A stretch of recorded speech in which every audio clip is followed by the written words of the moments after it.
Toronto Maple Leafs. Debuting in 1917, the Leafs were originally known as the Toronto Arenas as they were named after their home stadium, Arena Gardens, and a color scheme of blue and white coming from hand-me-down jerseys from the then recently disbanded Toronto Blue Shirts of the National Hockey Association. 1919 saw a name change to the Toronto St. Pats after an ownership change due to previous ownership declaring bankruptcy, and a name and color scheme designed to reference and attract Toronto's Irish population. Of course, as we all know, 1927 saw the team be renamed to the Toronto Maple Leafs after Conn Smythe took control of the team with a name derived from the national symbol of Canada. The team would soon after change back to blue and white as their color scheme to reference the Canadian skies and snow after initial rumors stated that they changed to Canada's colors of red and white. As the decades rolled on, the uniforms evolved as well as the Leaf itself, with 1970 giving us the simplest look the Leaf ever received. Nicknamed the Ballard Leaf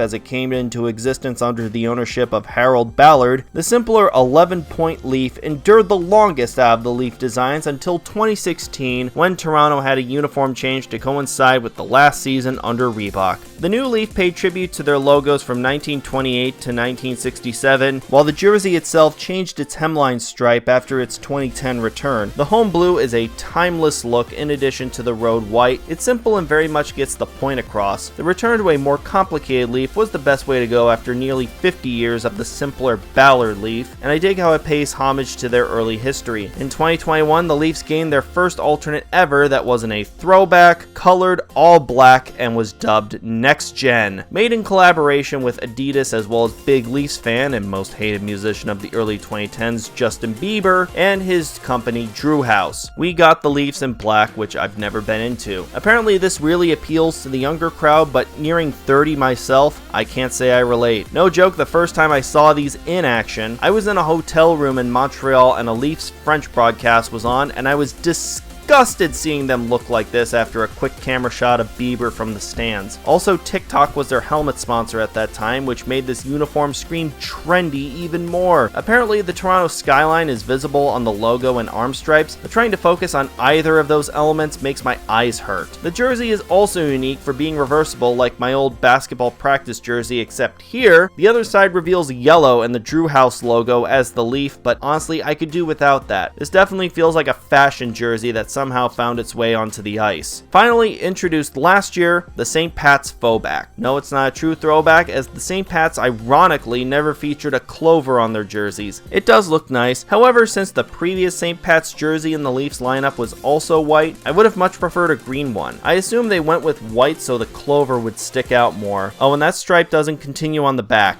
Yay. The Leafs have had a jersey with a body stripe that continued on the back. Why doesn't this one do the same? And to think, this was the last new jersey that Adidas came out with. In 2022, Toronto added a milk sponsor patch from the Dairy Farmers of Ontario, which I can get behind as I always love to see support for farmers. Unlike Priority for Detroit, this doesn't appear to be embroidered directly onto the jersey, so I'll give them points for not pulling that. Very fitting that they have Oreo as their helmet ad starting this year. Makes more sense with milk than TikTok ever did. So overall, despite their lackluster alternates, the Leafs are a good redesign, and hopefully Fanatics doesn't try to screw with their look in the upcoming years. Tomorrow we'll examine the Leafs' French-Canadian arch rival, the Montreal Canadiens.